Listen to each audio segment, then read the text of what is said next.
Avto v meni se imenuje kombi. No, ne samo kombi, predtem še Škoda Fabia, da ne boste mislili, kakšno ogromno fušaz bom spet vozil. Ja, Škoda ima pač svojo oznako za po domače karavane. Po novi Fabiji je tole že druga različica priljubljenega avtomobila. Jasno, prtljažnik je tokrat v glavni vlogi. Če se skromen, lahko rečem, da je ogromen.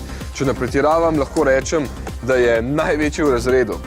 Vanj lahko stlačite enako količino krame kot v nekaterih za razred večjih avtomobilih, kar 530 litrov, to je še 25 več kot pri predhodnici. Če podrem še zadnjo klop, pa se odpre kar za 1395 litrov prostora. Ja, največ v razredu. Škodin direktor je o njej rekel, on, ne jaz, da je perfektna kombinacija prostora, funkcionalnosti, tehnologije in čustveno nabitega dizajna. Ja, veliko čustev tukaj res ni, uporabnosti pa ogromno, jasno. To bo prodajalo ta avto, drugih presenečenj pa ni. Novo Fabio smo že tudi na naših cestah vozili pred kratkim in po prvih odzivih lahko rečem, da jo bo javnost dobro sprejela. 3/4 tega avta, če gledamo od spredaj proti zadku, so enake kot pri kombi limuzinski različici, torej dobite enake ostre linije, ki so zadnji zaščitni znak Čehov, tako da se bo verjetno tudi solidno starala. Od navadne Fabije se razlikuje samo po podaljšani strehi ter konkretno zadnjem previsu.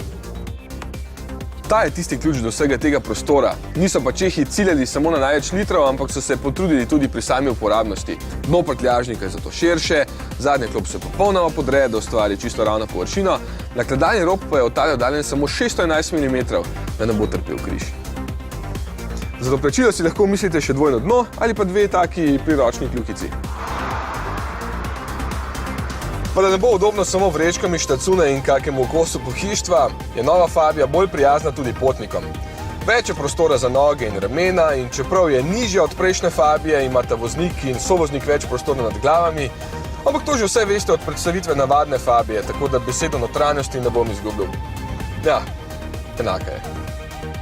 Motorna paleta je pričakovana nespremenjena in prav tako enaka običajni Fabiji, tako da se ponudba začne s trivaljnim atmosferskim benzinskim motorjem MPI, ki zmore od 44 do 55 kW moči, menjalnik ima 5 prestav, še boljša izbira pa je takšen 1,2 litrski turbo TSI 66 ali 81 kW, ta zadnji ima tudi 6 prestav menjalnikov, lahko pa celo 7 z robotiziranim menjalnikom DSG.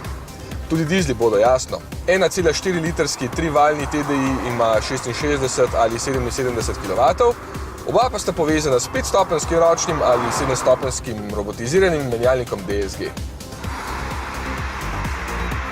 Če vas skrbi, da bo zadeva zaradi ogromne riti pretežka in slabo vodljiva, se brez veze sekirate. Najlažja različica z najšibkejšim motorjem tehta samo dobro tono in ko takole vozim en takšen fin avtomobil, se spet vprašam, zakaj bi že hotel imeti vse tiste kvazi lepe pa visoke moderne avtomobile, ko pa je tole toliko boljše na vseh področjih.